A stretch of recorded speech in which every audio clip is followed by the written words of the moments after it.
Assalamualaikum warahmatullahi wabarakatuh. Perkenalkan kami dari kelompok 10, saya Muhammad Syarifan Medan. Saya Oto Firmansyah. Saya Nova Hafiz Maulana. Latar belakang PTN berperan penting dalam perekonomian nasional, khususnya dalam mendukung program kepemilikan rumah. Berpengalaman luas dalam penyaluran kredit perumahan. Fokus pembahasan kali ini pada etika profesi akuntan manajemen dan akuntan keuangan, serta pelanggaran etika dalam akuntansi. Sejarah singkat BTN. Berdiri pada tahun 1897 sebagai Pos Parbank.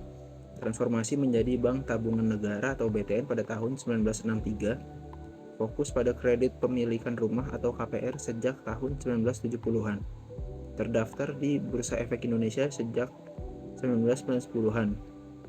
Pemimpin pasar KPR di Indonesia. Visi dan misi.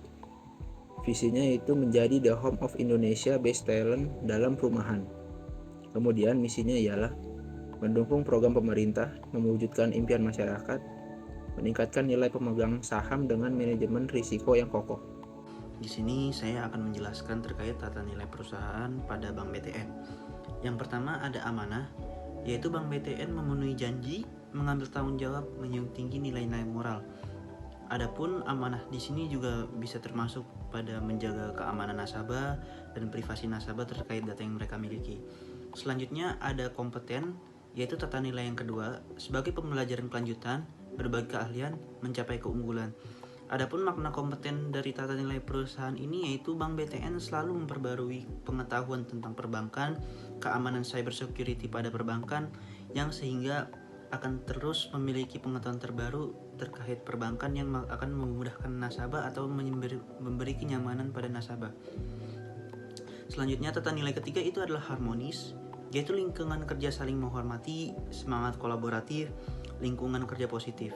Adapun keharmonisan ini dibentuk dengan tujuan mencapai kinerja yang terbaik bagi para pelanggan maupun para investor di lingkungan Bank BTN. Selanjutnya ada struktur pada organisasi Bank BTN. Yang pertama ada Dewan Komisaris, yaitu pengawas tertinggi.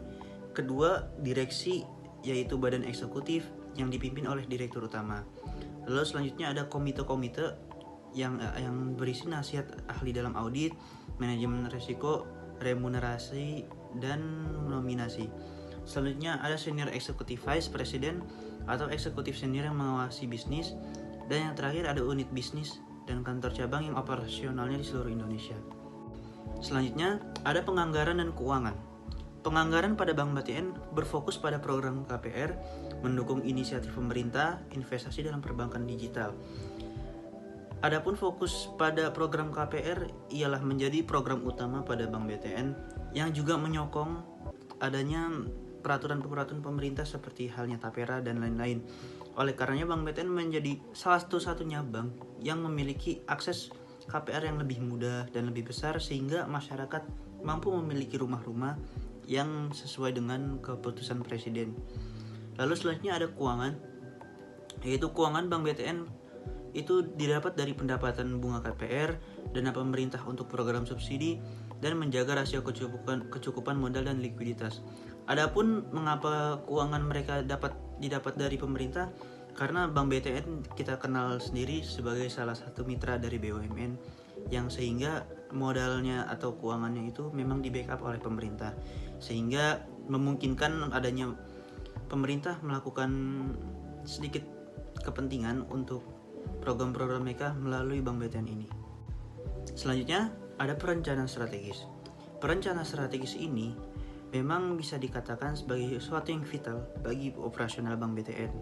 Adapun perencanaan strategis ini terkait dengan visi mereka, yaitu penyedia utama solusi pembiayaan rumah. Lalu dari sini muncullah tujuan strategis, yaitu pertumbuhan berkelanjutan, efisiensi operasional, dan memperkuat manajemen risiko. Memperkuat manajemen risiko itu berarti mereka memperkuat yang namanya tembok mereka. Jadi Bank BTN ini menunjukkan bahwasannya mereka mampu menjadi solusi bagi penyedia KPR terbaik di Indonesia karena mereka mampu meminimalisir resiko-resiko yang ada nantinya nanti dan kedepannya, dan sehingga mereka mampu menjadi bank nomor 1 yang memiliki pertumbuhan berkelanjutan dan efisiensi operasional yang sangat baik. Lalu dari tujuan strategis ini muncullah inisiatif strategis seperti perbankan digital, produk inovatif, kemitraan dengan pemerintah, pengembangan SDM, dan analitik berbasis data. Hal ini dilakukan mereka demi menjaga moralitas dan integritas mereka dalam menyediakan KPR ataupun dalam menjalankan tugas-tugas yang menjadi program pemerintah. Karena Bank BTN ini memang menjadi satu-satunya bank yang memiliki atau yang menjadi satu-satunya pilihan bagi para nasabahnya untuk melakukan kredit KPR. Maka oleh sebab itu KPR mampu menjadi sebuah kelebihan pada Bank BTN karena mereka sudah terpercaya di bagian KPR khususnya. Di sini saya akan menjelaskan perbandingan teori dan kondisi teori sistem pengendalian manajemen menurut Adnan dan Burhaban 2020. SPM bertujuan untuk memastikan setiap aktivitas karyawan sejalan dengan tujuan perusahaan yang memerlukan strategi yang baik dan tepat. Buku dari Indigo Media menjelaskan SPM sebagai sistem untuk mencapai tujuan organisasi melalui identifikasi, pengukuran, manajemen, dan pemantauan kerangka rancang yang dirancang. Yang kedua itu kondisi SPM di lapangan. SPM sebagai pengetahuan teoritis praktis perlu dipahami dengan mengaitkannya dengan perilaku manusia dalam organisasi. Menurut Edi Sukarno, SPM adalah sistem terintegrasi untuk membantu menjalankan organisasi secara optimal. Anthony dan Govin Rajan menyatakan bahwa pengendalian manajemen adalah proses di mana manajer mempengaruhi anggota organisasi untuk mengimplementasikan strategi. Menjelaskan perbandingan teori dan kondisi. Yang pertama itu adalah penekanan. Teori lebih terstruktur dan terencana, sedangkan kenyataan di lapangan memerlukan respon cepat dan fleksibel. Yang kedua, keterlibatan manajemen. Teori dirancang oleh manajemen atas, sementara di lapangan lebih terkait dengan manajemen operasional. Yang ketiga itu ketepatan waktu. Teori menekankan konsistensi, sedangkan kenyataan menuntut adaptasi cepat terhadap perubahan.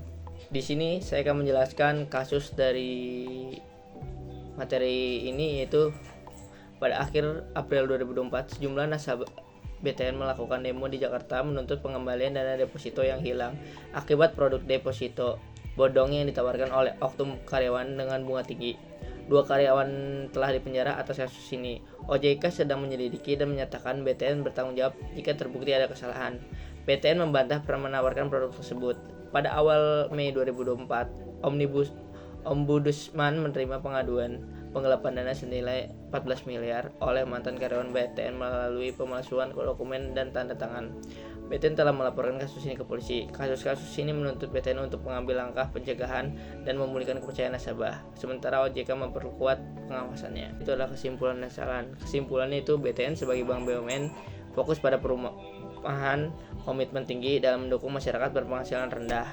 Sarannya itu penguatan manajemen risiko, peningkatan inovasi produk, dan optimalisasi layanan digital.